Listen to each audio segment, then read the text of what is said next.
Narito po tayo ngayon sa tirahan ni Miss Azenit Briones sa San Pablo, Laguna. Kung inyo po matatandaan, last year napabalita na siya po ay pinasok sa isang rehabilitation center. At dahil doon, ang dami po mga haka-haka, mga katanungan tungkol sa pangyayari. At sa kauna-unang pagkakataon, sasagutin po niya lahat ng ating mga tanong tungkol dito. Pero bago yan, subscribe muna kayo sa aking channel at kay Christine Babos Channel. Tara, puntahan na po natin siya.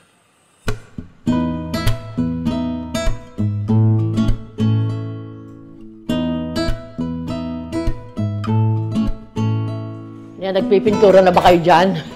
Hi, Tita Azenit! Hello, hi! Kamusta ka? Kamusta? Oh, good to see you again! Thank you!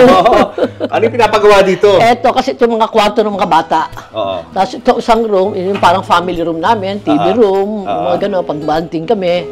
Lahat yung iba kwarto, dun sa dulo, yun na yung gym, private gym. Oh!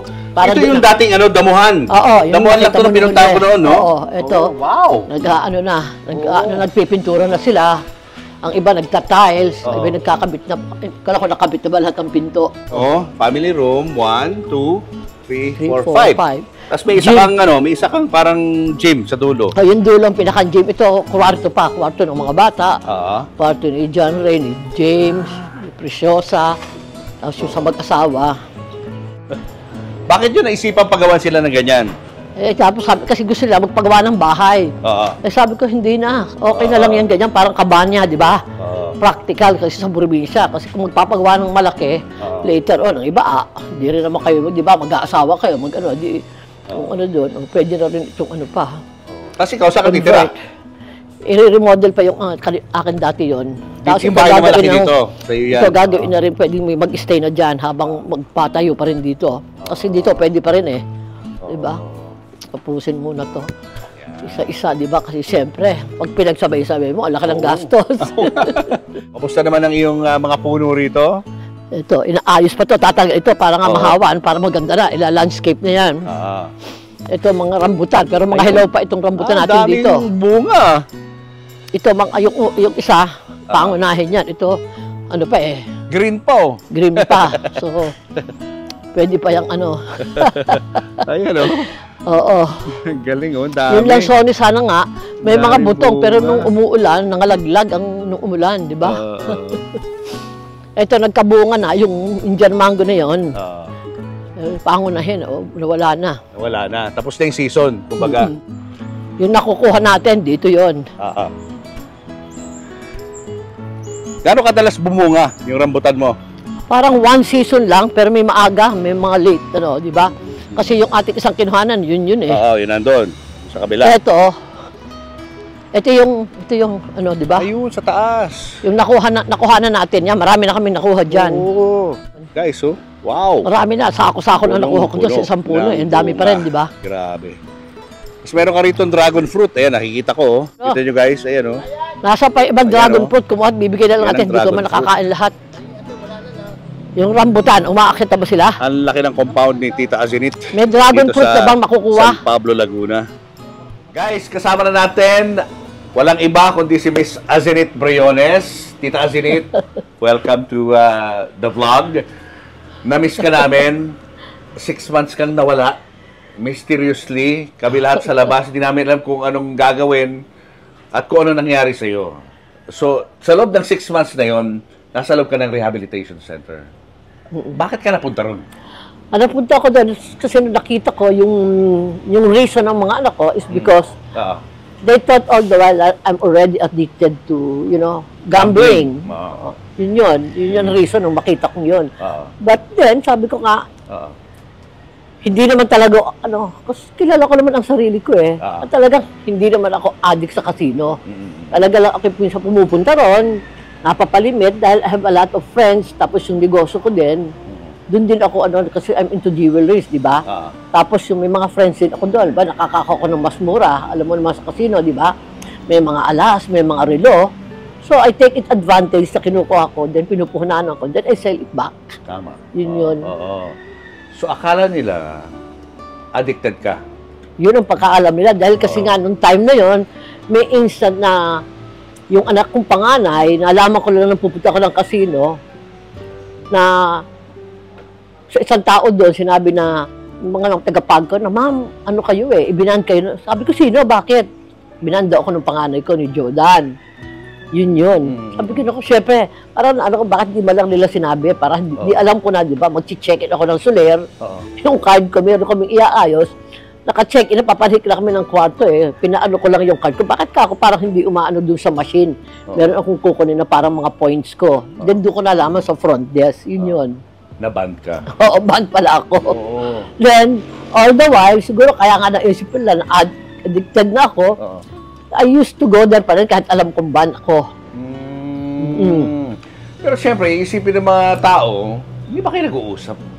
As a family? As a family kasi, oo nga kumbaga sa yung nagtitake, ako nagre-reach out, but then, pag anong nangyayari, hindi kami magkaintindihan Yun na yun, doon ako parang nahihirapan na nagkakasigawan na kami.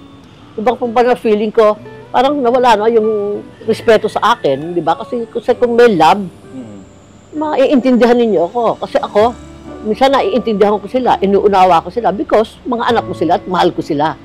So dapat doon, basta give and take kayo. Bigyan rin ng pagkakataon umama ninyo, makapag-explica.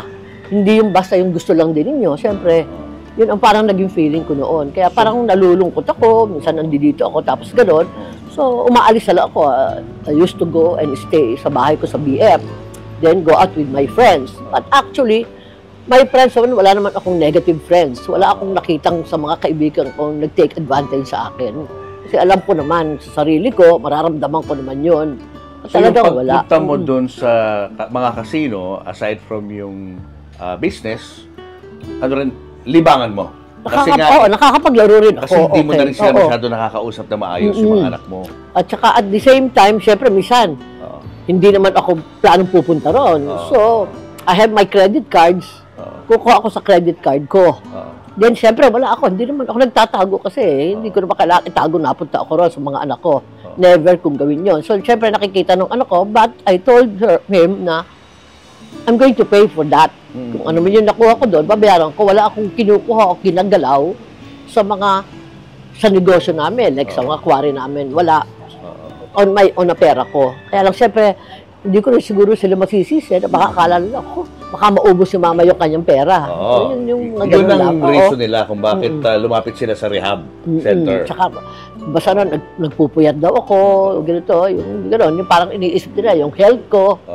Di ba? Kasi parang yung sugar ko, ganito. Di sabi ko nga, parang feeling ko doon, yung pala yung ganun di dapat nag-usap na lang tayo. Kasi para hindi na naging ganun. Kasi, syempre, hindi rin ko masisisi yung mga tao, yung mga, lalo yung mga kaibigan kong close sa akin, na nag-alala rin. Saka yung mga ibang tao, kahit di ko ka-close, na na-alarma sila dahil kasi cellphone ko kasi patay walang dapat kumbaga sa sinabi agad nila.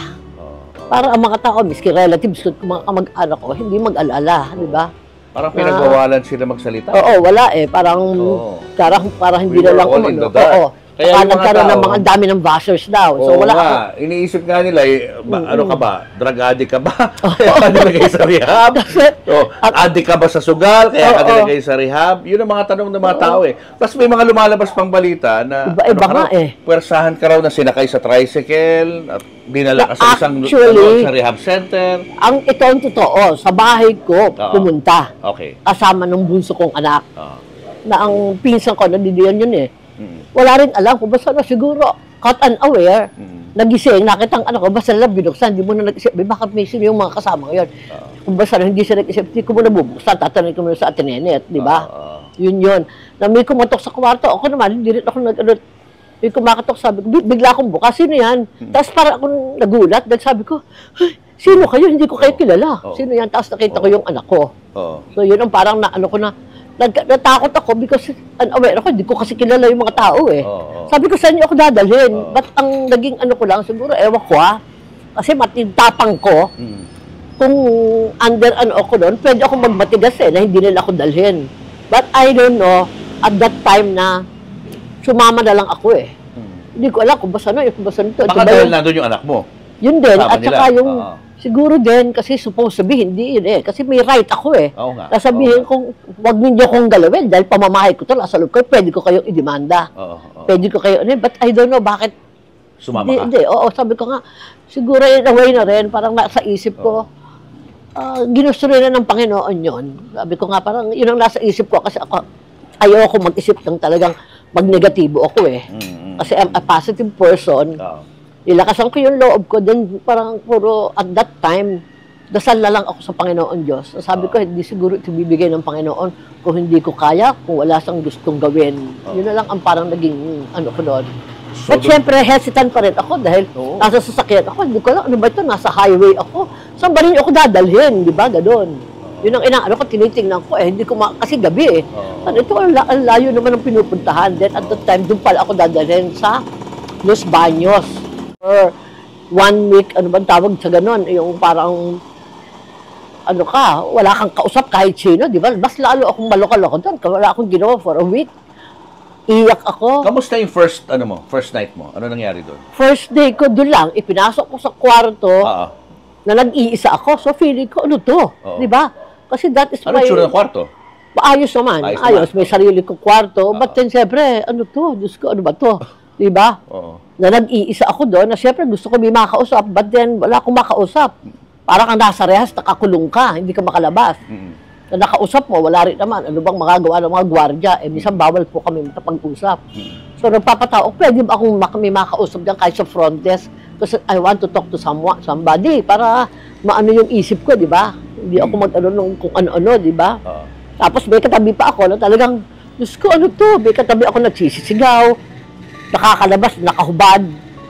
Doon sa may ano, sabi ko, kaya tinatanong ko, sino, ano ba yan? Ano bang problema niyan? Siyempre sa isip ko, Diyos ko, siyempre ang hirap ng sitwasyon mo na ikay normal, maayos ang pag-iisip mo, na bakit ka nandun doon, may kasama kang mga ganito. Siyempre parang feeling ko, ano to, na parang naaawa ako sa sarili ko at the time. Na, hindi ka pinapahintulot na makipag-usap kahit kanino? Hindi pa pwede, kasi kung basta ano, wala araw yan? Aba, 1 week. 1 week na wala kang kausap? Mo yun, wala. Di ba, makakausap mo, kakain ka ng ano, ganito, ganyan. So, wala, parang... Pero pinaliwanag ko sa inyo, tita, kung anong reason ba't ka nandito?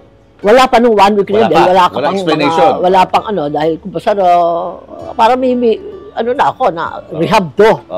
Di ba? Na ganito pala dito, Diyos ko, di ba? Na walang pwedeng makakausap mo. Siyempre, mga nurse, titingnan ka. Yun, doon ako umiiyak. Parang binibigyan ako ng time na, di ba, mag-isa muna, makapag-isip kung ano talaga yung aking sa sarili ko. Ang lungkot mo nun, iyak ka na iyak. Siyempre, malungkot, wala ka namang kausap doon. Hindi naman ako sanay ng gano'n, di ba? Saka nagsisink in na yung mga dapat sanang ginawa mo. Yung parang mga ano kung ba't ito ginawa. Siyempre, nagkakaroon ako may mga question. Kailangan gawin ito ng mga anak ko. Sabi ko nga, Lord, sabi ko, sana, okay, matatanggap ko ito kung walang hiya akong nanay eh. But through the years, since day one, since bata, ako, responsible ako, hands-on ako sa mga anak ko. Wala akong mga talagang makakakilala sa akin very close. Alam nila kung paano ako magpalaki ng mga anak ko. Siguro nga, yung yung parang medyo na-spoiled ko, mga ganyan, hindi ko maintindihan. Ano pa ba ito, Lord? Basta sabi ko na lang, Lord, malinis yung konsensya ko. Wala akong ginagawa para ma-experience itong ganito. Parang inihantulid ko lang kay Lord na, si Lord nga, nag-suffer ganito, ganyan. Pero siya pa ang tama. Later on, sa huli, nakita ng tao na talagang yung sinasabi ni Lord ay totoo pala. Ako, sabi ko, parang naano ko rin sa sarili ko na, nandiyan naman ang Panginoon hindi ako pababayaan. Yun lang, pangpalakas ng loob ko talaga, di ba? So, kamusta naging buhay mo araw-araw? Pagkatapos ng 1 week after that week, dinala na ako doon. Then at least doon, mas nakahinga ako ng maluwag. May nakakausap ako.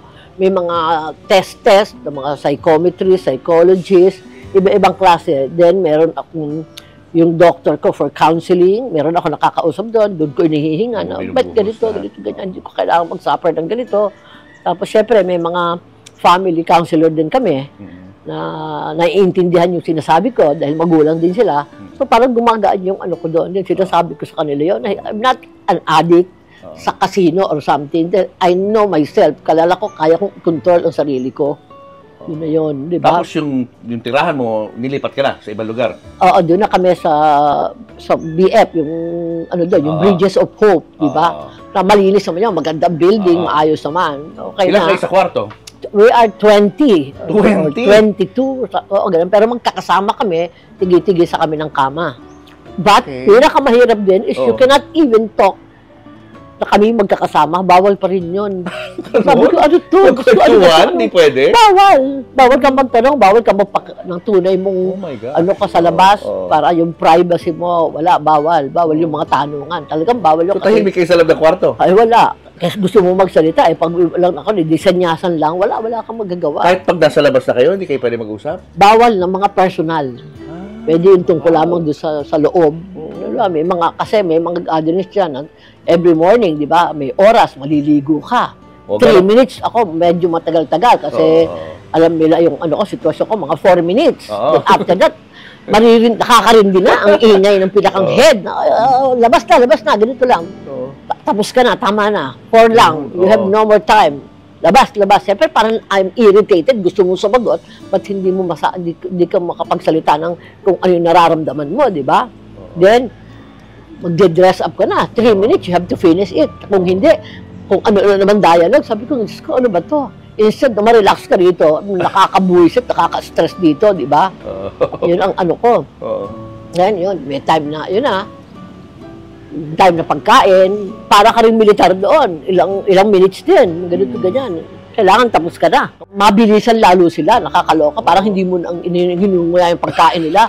Because you have to be there, mag-serve ka uli. Napakahirap ng, doon, sabi ko, ano ba to? Tinuturoan ka ng discipline. Para sa isip ko, ba't ako kailangan? Hindi ko kailangan akong mag-aral lang ganito. Dahil simula bata, disiplinado na ako ng magulang ko. Ano bang pinapagawa sa'yo? Pinapalinis ka ba? Hindi naman. Hindi ako. Bawal sa akin yun. Hindi. Mga iba. May nagbubunot, lahat yun. Siguro yung mga adik talagang tinitrain. Na para matuto sila. At ako naman, hindi. Wala. May special ako doon. Hindi ka rin nadadalaw na kahit sino? Na wala. Mag-anak mo? Usually, ang allowed lang. Hindi yung kapatid ko, hindi allowed. Nung simula kasi, nung lumapit sila sa akin, hindi ka nila nadadalaw. So, they're in the dark kung nasaan ka, wala talaga. Sa'yo. Lahat kami hindi namin alam. Parang binawal pa nila. Even my mom, my sister, na gano'n. Sabi naman, kung daw kinausap ang mga anak ko, at pwede rin mapayagan, sila na dumiretso. Siyempre, hindi ko rin masisisi naman yung mga relatives ko at mga friends ko. Kasi mamaya, hindi naman din sila ituloy na papasukin o payagan, di ba? Kasi may desisyon lang mga anak ko Controlled ng mga anak ko rin at ng Bridges of Hope. Kaya yun ang hindi ko kasi siguro takot din ang Bridges of Hope kung may pumunta. Magsabi ako, na time na hindi ko pa naiintindihan, di ba? Yung mga situation na I was inside the rehab, lahat ng nandun doon, wala kang sariling utak mo. Pinatatakbo ka ng rehab, wala kang sariling desisyon, napakahirap nun, di ba? So, typical day for you is gising ka na maaga. Gising, kakain. Tapos may meron kaming mga minsan merong activities, meron kaming time ng Bible study, may rosary, may gano'n, minsan may mga games din kami. May time na may mga manonood kami ng movie. Tapos may time din na halimbawa, okay naman ang ginagawa mo. So napopromote, di ba? Nagiging tapos meron kaming time na halimbawa every Saturday, meron kaming all seniors, yung mga officers na, meron kaming lahat ng seniors gathering, hindi yung seniors na AIDS, kundi yung mga magaganda na ginagawa din, food sharing, gano'n na, gano'n. Ayun na. May mga movies pag weekend. Sunday, may mass kami, may mga gano'n. May mga ibang activities. Na ibang-iba sa lifestyle mo rin sa labas, no? Sobrang layo. Hindi ko na kailangan. Ito ang layo talaga. Yung adjustment ko talagang bumaba ko ng sobrang baba na talagang I have to follow. Wala akong magagawa Kahit hindi ko gusto, I have to follow. Diba? Pag ina-explain mo sa mga counselors, sa mga doctors yung side mo, no? Na hindi ka naman talaga addicted to gambling, anong sinasabi nila sa'yo? Naiintindihan nila ako. Kasi sabi ko, hindi tayo dun mag-focus. So, focus namin yung family, yung situation ko sa pamilya namin, kami na hindi mo nagkakaintindihan. Ang akin kasi sabi ko, iniiyak ko, yung due respect. Yung pagmamahal na totoong sinasabi. Dahil ako, bibigyan ko sila ng ano, yung basta na yung naiintindihan ko kahit nasasaktan ako, mga anak ko yun di ba? Anong ano ko gusto kong gawin, maging maayos. Yun. Kamusta yung first meeting ninyo? First meeting namin, syempre, galit ka? Maano pa ako, galit. Kailangan ko bang gawin to? Kailangan yung gawin sa akin to. Pwede naman tayo nag-usap. Yun bang sinabi na, kasi hindi na rin daw kami nagkakausap ng maayos. Winarningan ako ng panganay ko, hindi naman daw ako sumusunod. Yun. Pero sabi ko, bakit? Hindi ko ito, kailangang,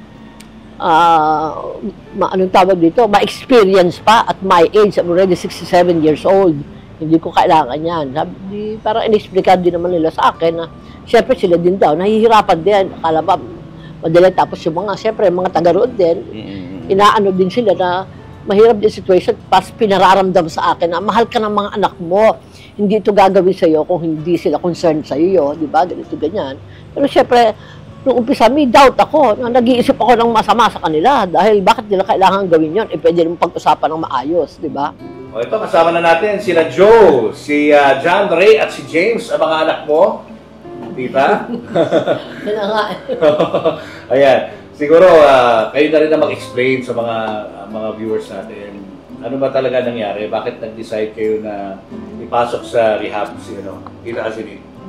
May pinagdadaanan yung pamilya po namin.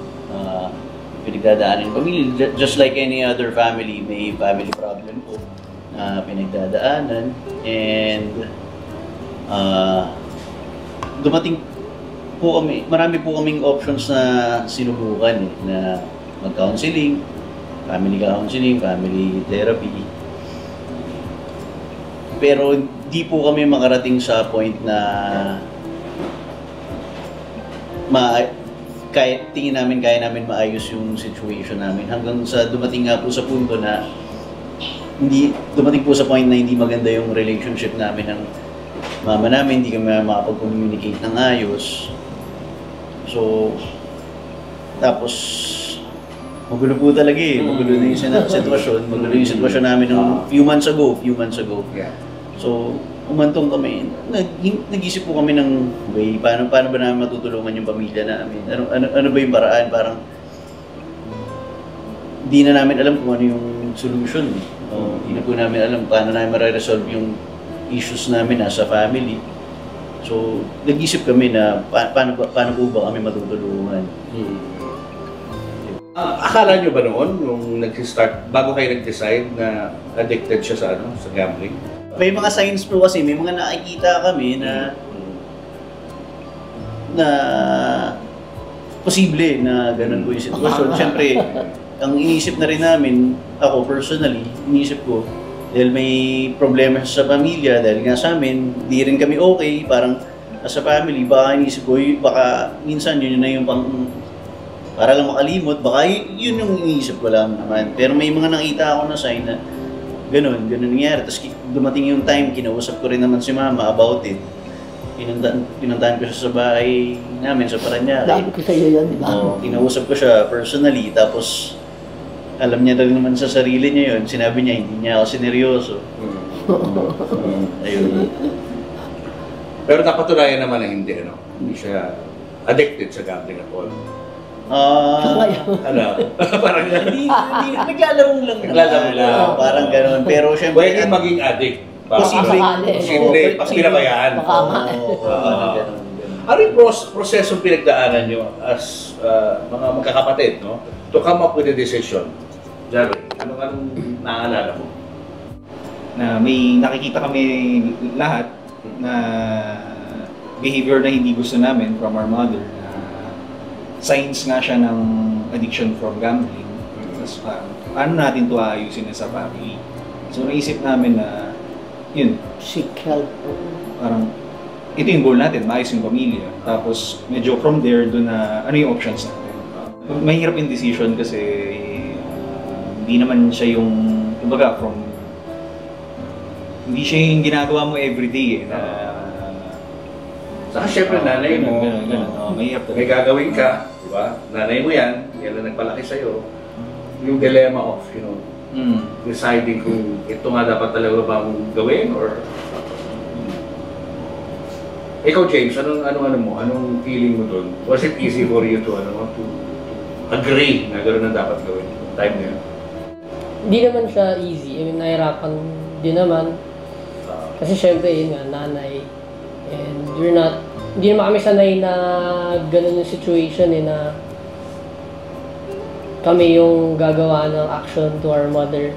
Kasi usually, it's the mother yung balik na situation, gano'n. So, lahat kami, hindi naman kami ready nung time na yun So, lahat kami, nahirapan kami dun lahat. Mahirap talaga yung decision. Kasi, ito, siguro, to give you, parang, kung gaano katagal bago namin na-decisionan para maintindihan kung gaano kahirap. Siguro may 10 months namin pinag-iisipan. Hindi naman biglaan na, uy, yan na. Kasi, dahil nga sa hirap, yun nga, dahil mother po namin siya. Tapos, syempre, alam naman namin yung situation dahil pag nasa isang facility, familiar naman kami sa senaryo na gano'n. Hindi po ganun kadali na, uy, iyan na natin si mama sa ganyan. Parang, you just imagine, parang may, pag binabalikan ko, parang mga 10 months, yung decision process, parang tapos wala na kami maisip kung paano solving, not just that side, but yung relationship namin with our mom. Na hindi kami magkaigi, sinusubukan naman namin yung mga ways, yung alam namin, kaso parang hindi kami makapagsundo bakit ganito.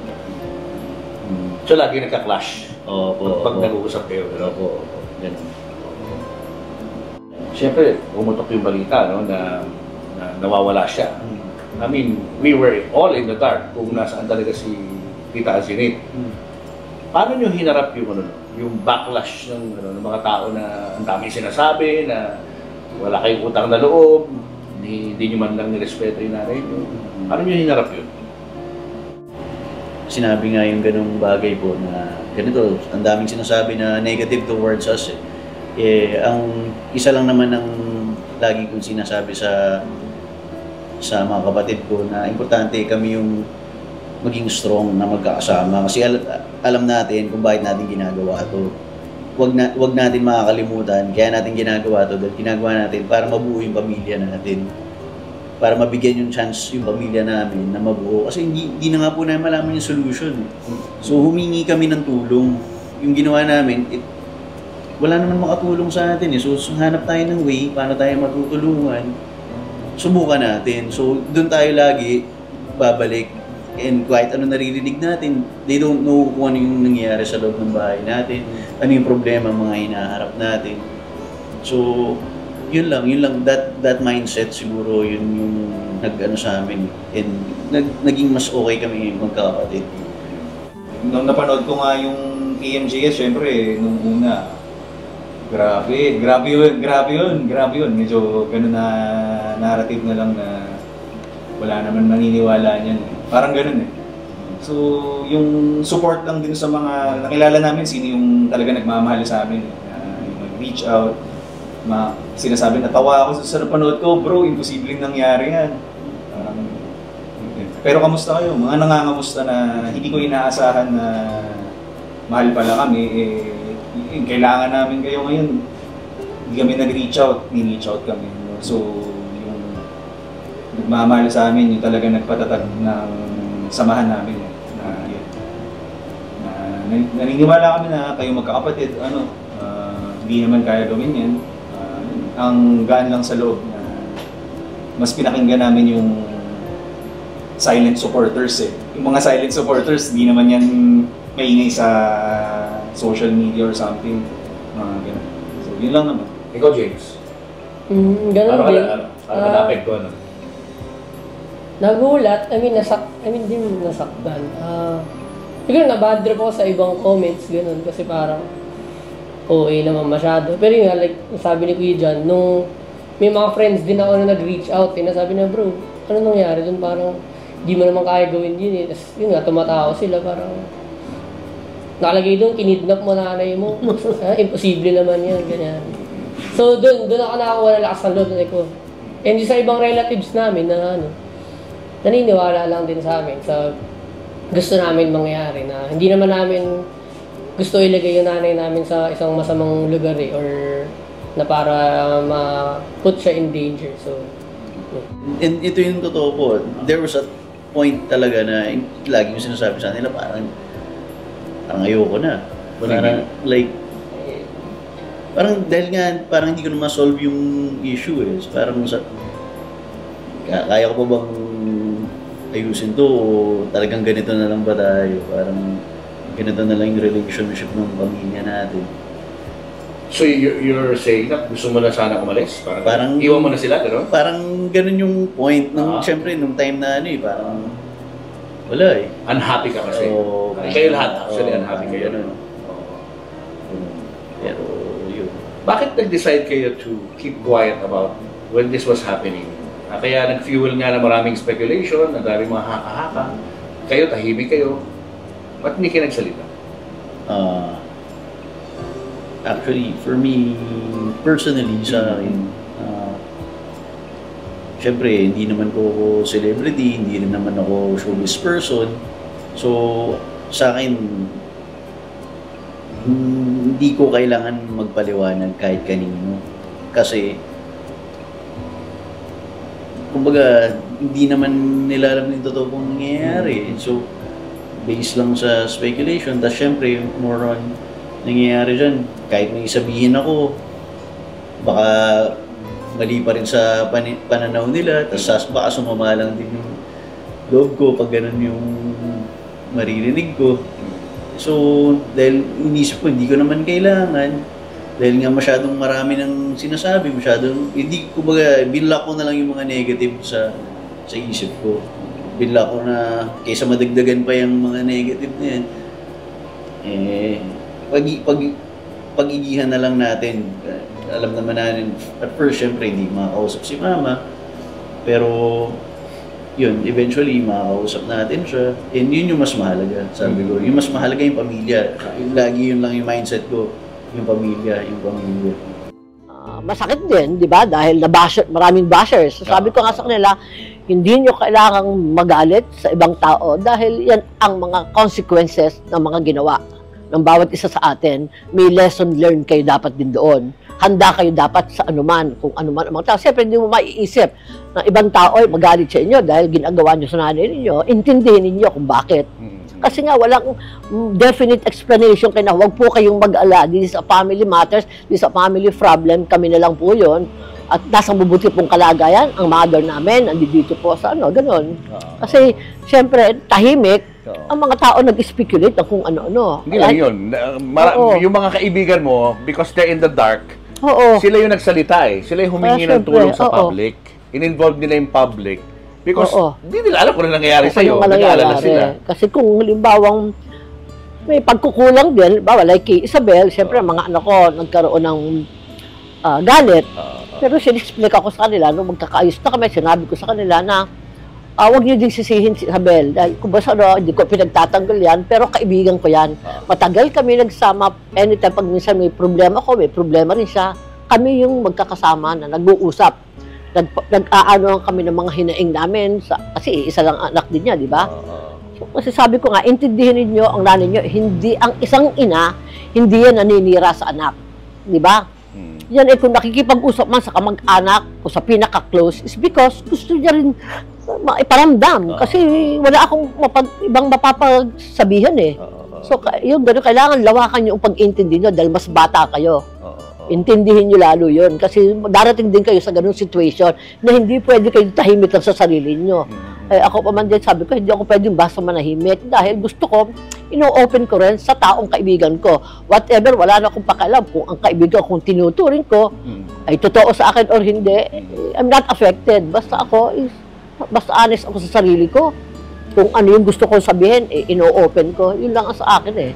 Basta sabi ko nga, tandaan ninyo, walang magulang, kahit sinong magulang, lahat ang iniisip ay kabutihan ng mga anak. Walang pwedeng isang magulang na ipahamak ang sarili mong anak, di ba? Kaya man kung ako may nagsasalita, pinangangaralan ko kayo, dahil din sa inyo, yung para sa inyo. Hindi sa akin dahil ako ano pang gagawin ko. Kaya buhay ko naman naging maayos na, di ba? Hanggang ngayon, maayos pa naman. So, napugat lang ito, tita, sa lack of communication and miscommunication ninyo ng mga anak may mo. mga, kasi at doon, pinakamaganda naman nangyari doon is para kami nag-bull session. Okay. Diba? Yung side nila, may time na, organized na. Okay, pag-usap ko na, pakikinggan ko kayo. Kasi dito, kasi minsan nagkalabo-labo pag kami lang, diba? Hindi magkaintindihan doon, hindi po pwede. Kasi meron kayong pinakikinggan, ginagalang na gumigit na. Yun na lang ang maging maganda roon. Yun. So, kailan mo na-realize na may punto rin pala yung mga anak mo doon sa ginawa niya? Siguro mga 1, 2, 3, ika-4th time na. Kasi syempre, nung una pa, hesitant pa ako Sabi ko, masasaktan syempre ako natural, di ba? Ganito ganyan, kung anong pinagsasasabi, di ba? Yung mga bagay na, nasabi ko, dapat iniintindi nyo, 67 na ako May mga bagay ko, di ba nyo napapansin? Minsan sa mga katulong, minsan nakakalimot na rin ako. Di ba? Kasi, yun ang hindi nila naiintindihan di ba? Yun yung mga ganung bagay. So, on the 4th session, medyo naunawaan mo na sila? Sa 4th, maayos na kami. Hanggang, isa-isa nila, nag-uusap-usap na kami. Sa lagi naman sila nakikooperate, pumupunta rin doon. Saka kung malaki rin yung nagawa. Yung hindi ko negative yung mga nangyari sa labas Because doon mo rin makikita rin na dapat yon na marami rin silang matututunan, mapipick up doon sa nangyaring yon. Na hindi mo kailangang i-blame kahit sino pa man, kahit kamag-anak ko, kapatid ko, mga kaibigan ko. Dahil yung mga yon, pinapakita lang na mahal din ako. Doon ko nakita yung mga tunay kong kaibigan na nagmamalasakit sa akin. Diba? Na dapat ay maunawaan din nila yon. Kasi ako, sabi ko nga, kahit sino sila, hindi nila kailangan pang sabihin sa akin, mga anak ko yan napatawad ko sila sa lahat ng ginawa nila. So dapat sila din marunong magpatawad sa mga taong akala nila nakasakit sa kanila. Dahil isipin nila maging positive. Kasi nung time na kami nasa labas, ang pumapasok niya, yun ang tingin ko, talagang inakikita ko, sinabi ko naman, point back sa kanila. Alam mo, ang lumalagay sa atin sa gitna ay ang evil spirit. Yan ang malakas sa, nung tayo nasa labas, yun ang nasa inyo. Kasi ako, nilalapit ko ang Panginoon Diyos sa inyo, pero parang ang lakas ng person, di ba? Parang, hindi ba nyo ako naisip, tuwan-tuwa ang demonyo, pinag-aaway-aaway tayo. Sabi ko, yun ang isipin nyo, tingnan ninyo yun. Kasi kung may Diyos, hindi tayo mag-aaway-aaway. Magiging maayos tayo. So sabi ko, yung tingin ko, doon sa nangyari sa, sa rehab, is ang Panginoon ang gumawa nun. Diba? Miski yung kila Isabel, miski sa mga kamag-anak ko, lahat na nangyari yon, kumilos na ang Panginoon Diyos doon in a mysterious way. Na ginamit ng Diyos ang mga anak ko, maging tools para dalhin ako sa rehab, pero at the same time, dinadala rin sila doon. Yun ang nakita ko na para maging maayos kami. Yun na lang ang pasasalamat ko doon sa natulong sa rehab doon, yung mga psychologist, psychiatrists, yung mga tao nandun doon, mga officers doon, nasa program ko, dahil tumutulong din talaga sila, pati mga anak ko kausapin din, hindi lang isang side, both sides kami. So you're happier now? So, malaking mas magaan ang loob mo ngayon? Naging happy lalo ako, masaya ako dahil kung ano yung hiniling ko kay Lord, hindi ako tiniis ng Panginoon, mahal talaga ako ng Panginoon. Saka I'm a well-blessed person talaga na sa huli, na kung basta I'm 67, kung basta konting panahon na lang, di ba? Gusto ko pa naman, humaba pa rin. At least, mamamatay ako, nandito na masaya kami at mag-spend ako na masaya kami ng mga anak ko. So tingin mo kung hindi nangyari yan, hindi ka na-rehab, tuloy pa rin yung yung baka, away, yung tampuhan, yung sama ng... Oo, kasi wala walang... It's gonna get worse. Dito kasi sa labas, walang nakakapag, gumigit na napakikinggan So yun na yung pinaka kong maganda nangyari. At syempre gusto ko rin naman na masabi sa mga tao na huwag sila mag-isip din sa mga anak ko dahil yun nga, yung iba lang yung naging action nila, pero at the end of the day, ipinakita nila na hindi nga lang maintindihan mga tao, ba't kailangan pang i-rehab ako? Pero na-explica naman lang mabuti, may mga letters pa bago ko mag-usap na siyempre concerned din sila sa akin. So sabi ko nga sa kanila, maniniwala ako sa inyo at pasalamat ako sa ginawa rin ninyo. So wala kang sama ng loob sa mga anak mo? Wala na. Oo, wala na. Totally wala na yan. Kasi ako, di ba? Kasi kailangan lagi kang mapagpatawad para lahat sama-sama na, maayos, di ba? At sabi ko, Panginoon naman, nandiyan dyan Tama. Diba? Sabi ko, ayoko mag-isip ng negative. Baka, kung mag-isip ako na baka kunyari lang, hindi na. Kasi si Lord ang binigay ko na sa kanya eh. Nagbago rin sila. Malaki pinagbago rin nila. Okay. Kaya sabi ko, ano pang hihilingin ko? Di masaya ako. Oo nga. Yun naman, sabi nga nila, the end justifies the means, di ba? Yun ang pinakang importante. Sabi ko nga, pamilya is pamilya pa rin eh. At the end of the day, talagang kayo pa rin ang magkakasama. Kasi ang kaibigan, maaaring mawala. Di ba? Pero ang pamilya pa rin ang pupuntahan mo eh. Paglabas mo ng rehab, saka dumiretso? Diretso mo, Parañaque muna, diretso muna ako sa punta. Sabi ko, teka, gusto mo na mag-parlor. Manicure, pedicure, spa na lahat, ganito, ganyan. And then yung check-up ko sa mata ko, then nag-eye surgery ako, laser, okay na lahat. Then yung mga ibang check-up. So, now, pag nagre-reflect ka, pag iniisip mo lahat ng mga nangyari sa buhay mo, are you thankful na nangyari ito? Thankful ako sa ginawa ng Panginoon Diyos. Kung basta na yung aking gustong mangyari, ibinigay pa rin niya. Yun na lang naman last na yun eh. Kasi lahat naman, meron ako simula nung bata, lahat ng ginusto ko, binigay naman ni Lord lahat yun. So ngayon, we are all well guided pa, pati mga anak ko, natutunan rin siya. Sabi ko kasi yung pinakang importante is mas closer tayo sa Panginoon Diyos. Kasi walang imposible sa Panginoon eh. Basta lagi mong kasama any decisions, nasa gitna ang Panginoon, walang magiging masama mangyari. Yun lang yun. So, maayos sila ngayon, serious sila ngayon. Kung ano yung mga sinasabi ko, nare-realize sila, hands-on lahat sila sa negosyo doon. Sila na mismo, tapos pinapacheck na. Kasi sabi ko, sa negosyo, hindi po pwedeng tiwala tayo sa ibang tao. Tayo pa rin ang magpamalasakit sa atin. Dahil kabuhayan natin yon. Walang iba, hindi mo pwedeng basta lang ipagmalasakit dahil minsan, hindi mo alam, nananakawang na kayo. Ganon, kailangan. So, lahat sila ganon na. Natututo kung ano yung sinasabi ko. Nakikita kong sinusunod na nila. That's good.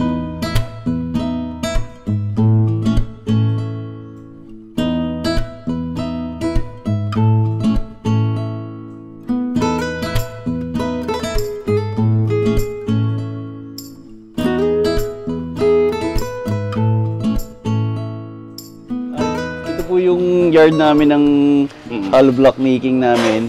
Ito po yung machine na ginagamit namin sa hydraulic po. Hydraulic machine. So, automatic po siya. And dahil nga po hydraulic siya, mas matibay, mas siksik po yung gawa ng hollow blocks natin.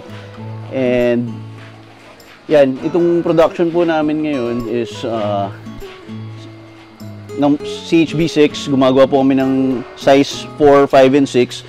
Tapos we can make yung mga hollow blocks. Kung load bearing po yung requirements, kaya din po namin 500 PSI hanggang 1000 PSI. Kayang-kaya po natin. Yan po.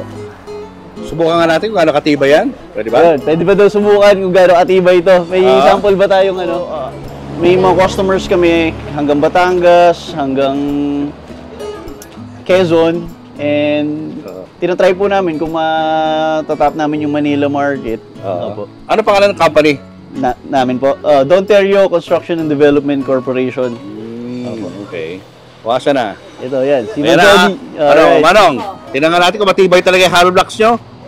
Alright! Walang crack ha. One more time. To be sure. Ayos So ito po yung site namin. Ito po yung bale nasa Santo Angel, San Pablo City tayo. Dito po yung binabalak na ng future development, residential. Kung makita nyo, maganda po yung view dito. Tapos hindi lang po kita yung towards that, pero nandyan po yung Calibato Lake. May lake po dyan. So kung nandun po kayo sa taas, meron kayong mountain view, meron din tayong lake view. Ayun po. Kailan yung planong i-open siya for reselling? Siguro ang tinitingnan po natin dito baka mga 2026 pa po talaga eh. Iunahin lang po namin yung nasa other side for next year. Yun po na yung first phase. Tapos dito po for mga 2026 pinaplano po munang maigi, then paglabas po ng mga plano, master plan, then we'll come up kung kailan po ilo-launch talaga. Anong advice ang may bibigay mo sa mga pamilya, sa mga magulang, sa mga anak na nakakaranas ng naranasan ninyo? Anong dapat nilang gawin?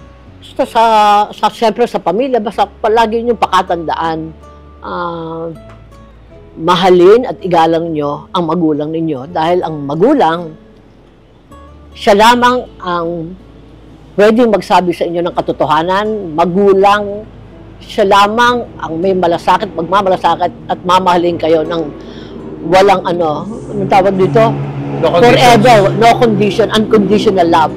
Kasi nga, sabi nga ng Panginoon, yan ay nasa, di ba, sa Ten Commandments, second yun yung honor your father and your mother. Tsaka pakatandaan ninyo na hindi kayo mabubuhay kung wala ang magulang ninyo, wala ang nanay ninyo at tatay ninyo. Simula pati, lalo sa nanay, di ba?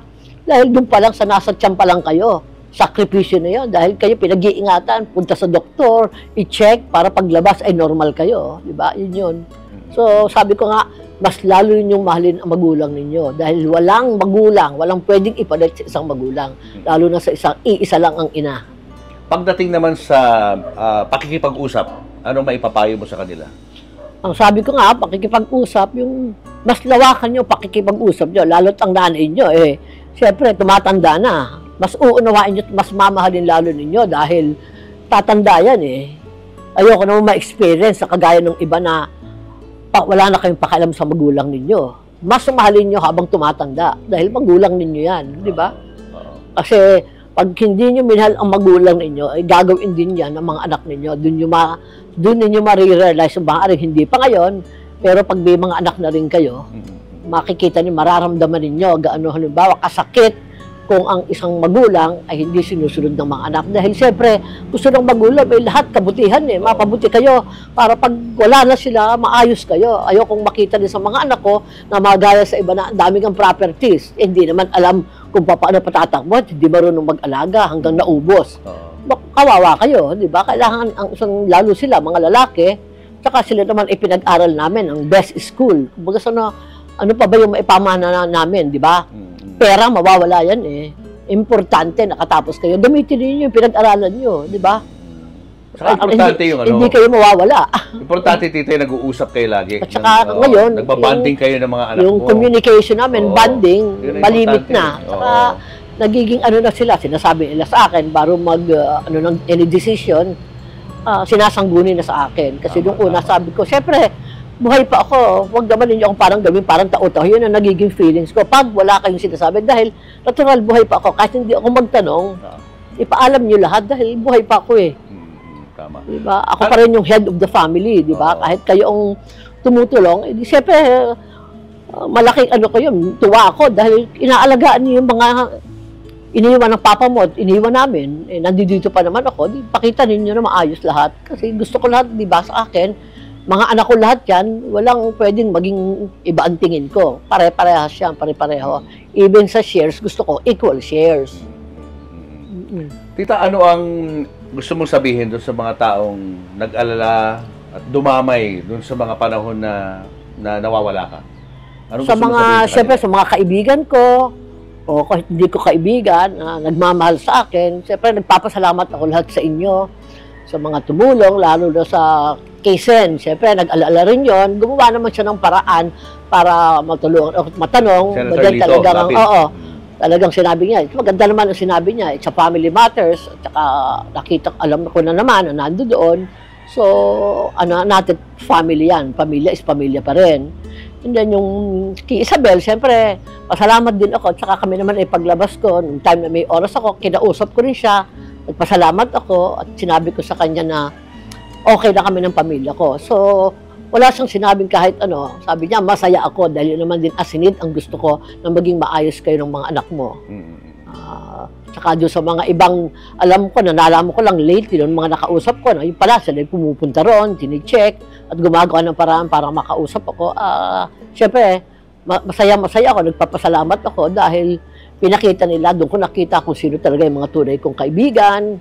Tapos siyempre, yung mga kapatid ko, nanay ko na nag-alala rin, pero naman sila, kinausap naman sila ng anak ko na huwag na mag-alala. Tapos nakapunta na rin siya, mga lately bago ako lumabas, kausap na rin, pumunta ang mother ko. Tapos lahat kami ng mga anak ko, nagkausap-usap, nagkaintindihan.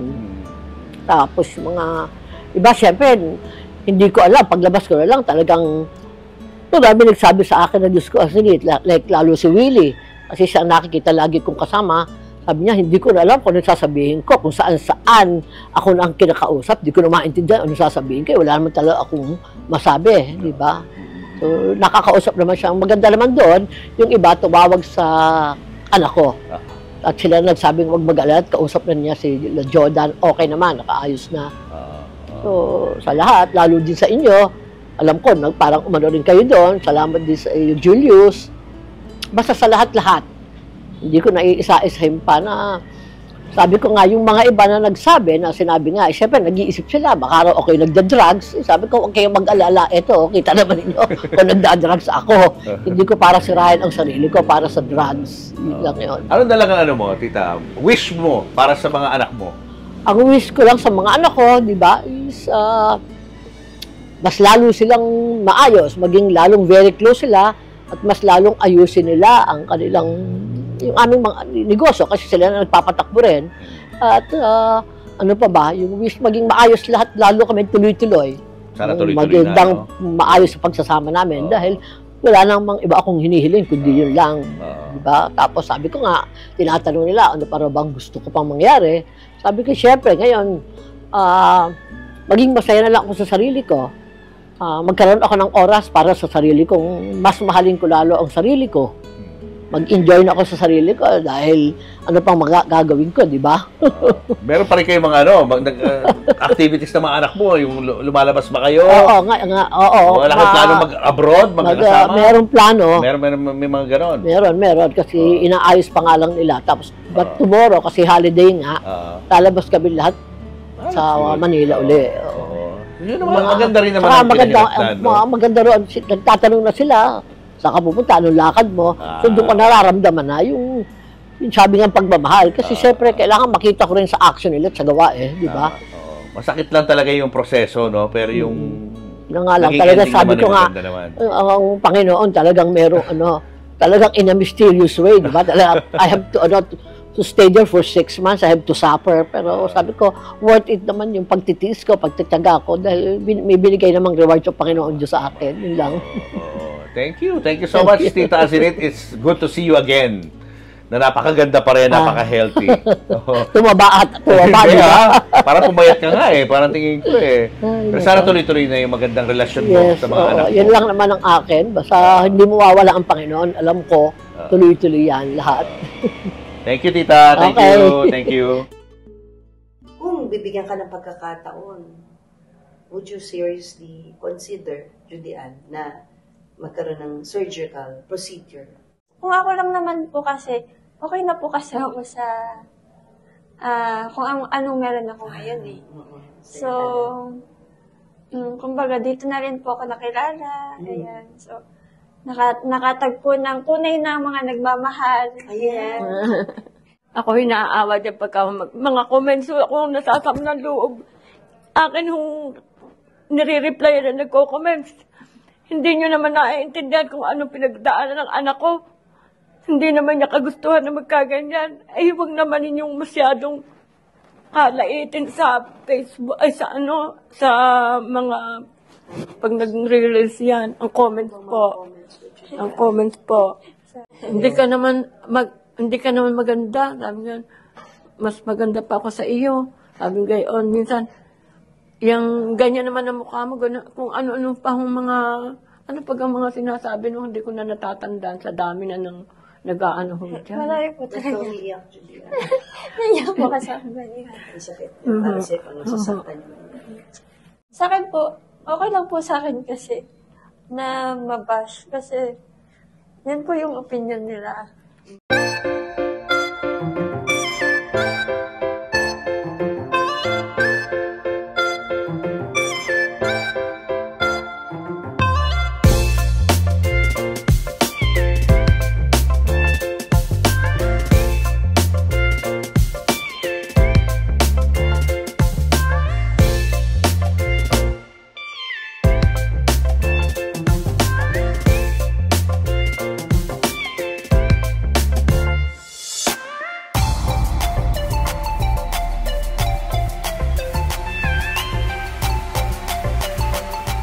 This product is called Biocompact Elastic. No? This is by Oikos, Ecological Decorative Paint. This is made in Italy. Pinarating natin yan dito because this is a paint that we believe is about time that it's here already in the Philippines para yung mga public have a selection of paint that can really provide them with all the solutions pagdating sa solving some of their pain points pagdating sa pintura. No? So hopefully with this paint, it will give them already a sense of how shouldn't be repainted in 2 to 3 years, but rather should last longer than that. No? So we brought this paint over, especially this Biocompact, because we had an experience abroad of painting structures that lasted really, really long time. So yun yung ano namin, a goal namin. But Oikos is also not just for the exterior paint, but we also have interior paint. But for the sake of today, we would like to share with you what we applied in your house, no? Which is the Biocompact Elastic and its properties and why it's worth the investment no? Of doing this product. Like in Qatar, you had a project there. Yes. How long did the paint last? Yung paint namin doon, good that you asked. You know, 16, 17 years ago, it was applied by our master decorators from Italy. They went over to Doha, Qatar to paint Oikos Biocompact Elastic there. And can you imagine, it's still as good as the day it was applied when they visited last year. Ganun pa rin yung tsura. Hindi nagbago, pareho pa rin yung anyo niya, hindi nag-fade, and best of all, yung mga maintenance doon, sabi nila, it was so easy to maintain. Didn't have to do scrubbing or anything, but tubig lang and then wipe off. Ganun lang yung ginawa nila for the, you know, their maintenance. And it looks like it's still brand new. Whereas yung mga kapitbahay nila, nag-repaint na talaga. Bago na ng pintura. Iba nga, so sobrang upset na sila. They decided to change the kind of material na lang altogether. Ayaw na nila magpintura. So it will save you time and money pag ganitong material ang ginamit mo? Yes. There are many factors why it will save you not just money but also the time. No? One is kagaya ng ginawa natin sa bahay mo. If you noticed, Impact yata video where you had shown yung existing na medyo sobrang dark na because of all the dumi na, itim-itim na siya. We painted directly over, but before we did that, we had to make sure, you know, we brushed off all those loose things, whether dust or any particle na loose, plus nilinis namin. Pero syempre sa sobrang kapitan ng mga itim-itim, yung dahil sa ano yan sa alikabok, dahil sa pollution in the air, kumapit na yan, niluto na yan dyan sa pintura, so hindi na matanggal. Mapansin mo, nung pinaint namin, isang coat pa lang, ng aming primer pa lang, sarado na kaagad. Hindi mo na siya napapansin. So yung nakita mong pinaint mo, primer pa lang yun. Parang itong nasa likod natin, primer pa lang yan. Kasi sa experience namin, engineer, mga after painting for a year, makikita mo na agad yung itim-itim, na patse-patse na mga itim na mga alikabok, mga natuyong dumi. Right. Kaya yun ang nagiging problem ko. But with this material, madali ba siyang linisin? Ang dahilan sa kanya, dahil siya hindi madaling kapitan, meron siyang property na, you know, to go a little bit more technical about it, it's made out of acrylic, acrylic elastomeric and siloxanic property, no? So acrylic silosane tinatawag nila. The combination of those two products made it possible to prevent atmospheric agent. Ano yun? Mga dust, mga carbon monoxide galing sa mga tambucho ng kotse, and other pollution in the air. Hindi siya kakapitan. Hindi siya basta-basta kakapitan. So, pag ganon, madali siya i-wash off. So, kung, ang kagandahan nga sa kanya, kung umulan man, kaya niyang i-wash off. Mabilis lang. Mabilis lang. Kung maulanan, mababawasan yung trabaho mo sa paghugas ng bahay mo. So, yung kagandahan sa kanya. But, it does require periodic maintenance. Pero yung maintenance mo medyo minimal na lang kasi wash down ka lang. Tapos, pahid. Para ka lang nililinis ng car. That's right. Diba? In fact, you know, I just came up here, no, before we started this interview. I went up to check our product, and then I spoke to my people about their experience applying this paint in your house. Gulat na gulat sila eh, kasi yung paint mo dati, pansin nila, pag umulan, medyo may kapit eh, hindi mo nakikitang gumagapang yung tubig. No? May absorption. Ngayon, nung yung part na pininturahan na namin, talagang kikita mo yung takbo ng tubig. So talagang kala mo umagos lang talaga, no? So yun yung kaibahan. Ang maganda pa, syempre nagpipintura sila eh. Biglang umulan. Yes. Normally, a paint, pag ganun mo, pag umulan, wina-wash down niya. Kumbaga, kalat na everywhere. Ngayon, nung pininturahan nila, hindi man lang sumama yung pintura.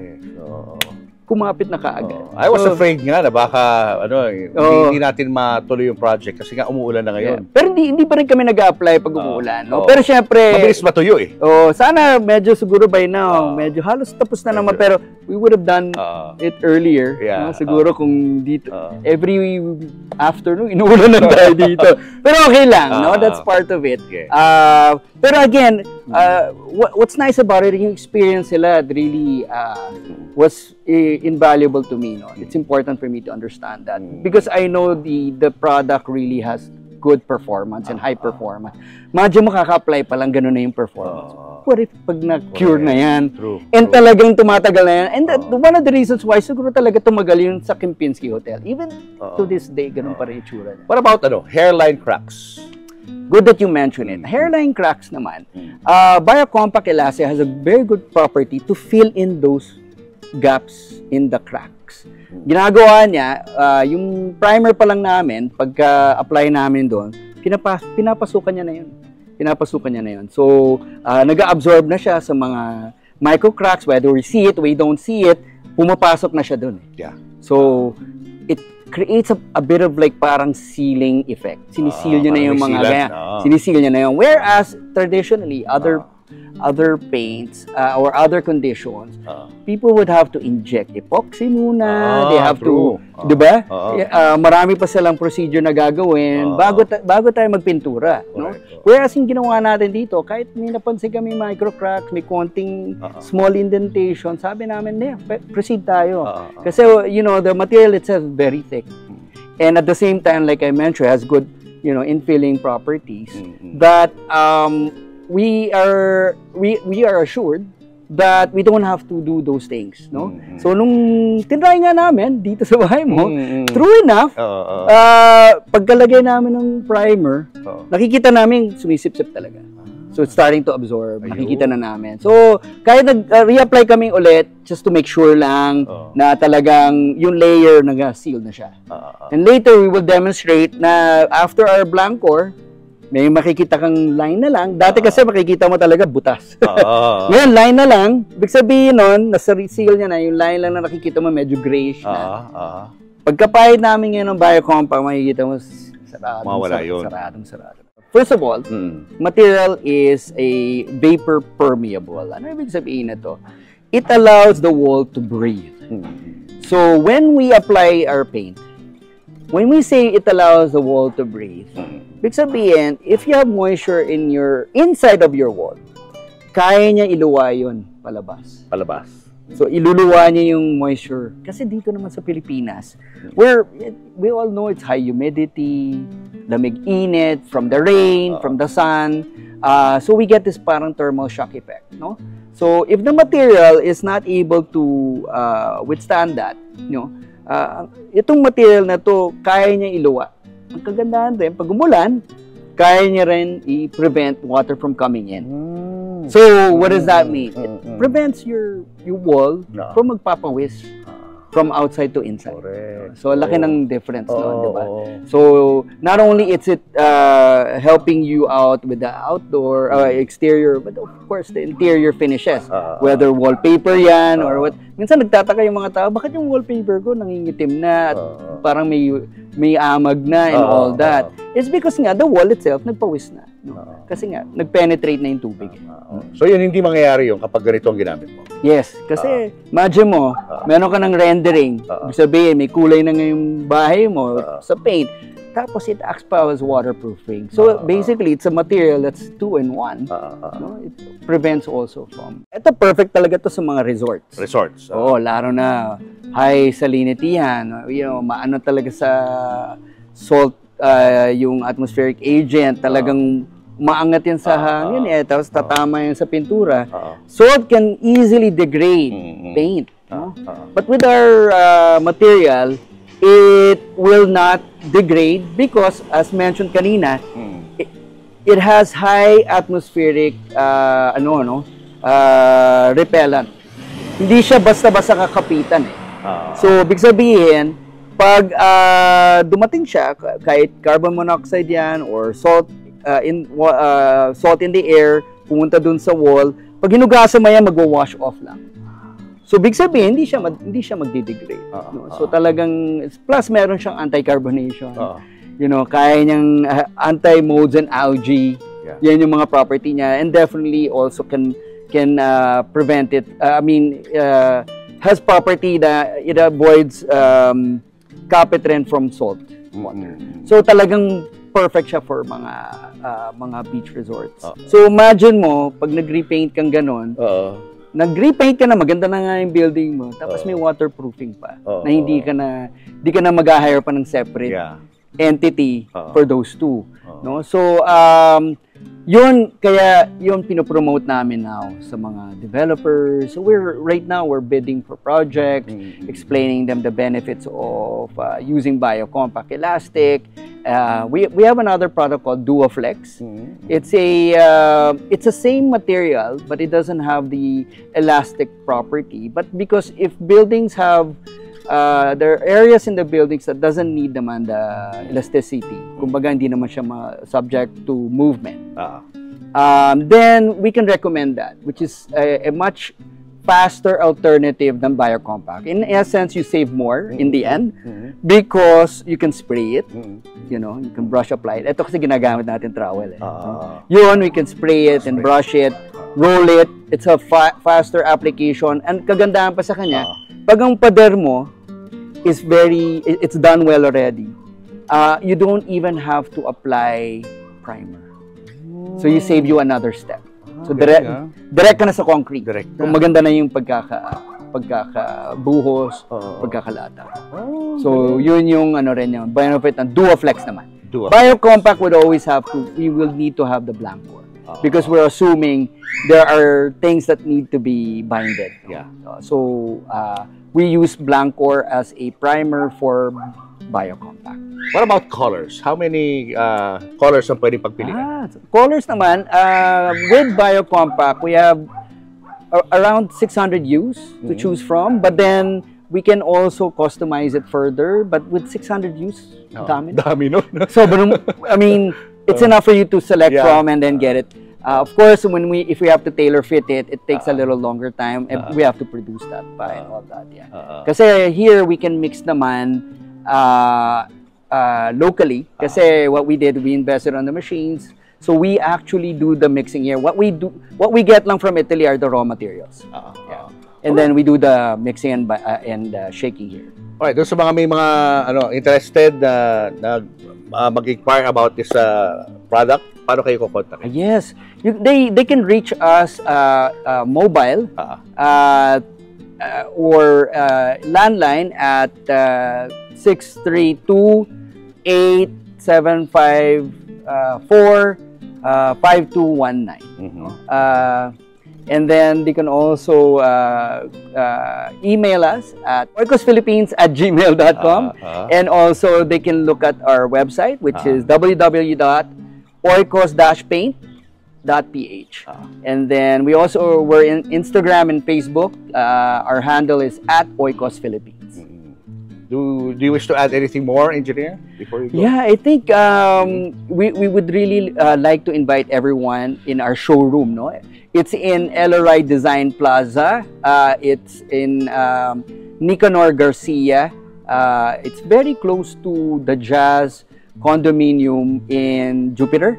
So, kung maparaan kayo doon, meron kaming showroom. We can show you all of our decorative paint, and our showroom specialist there can definitely help you with whatever solution or problems you may have with your homes or buildings. Yeah. Thank you, Engineer Hugo. Thank you. Thank you so much.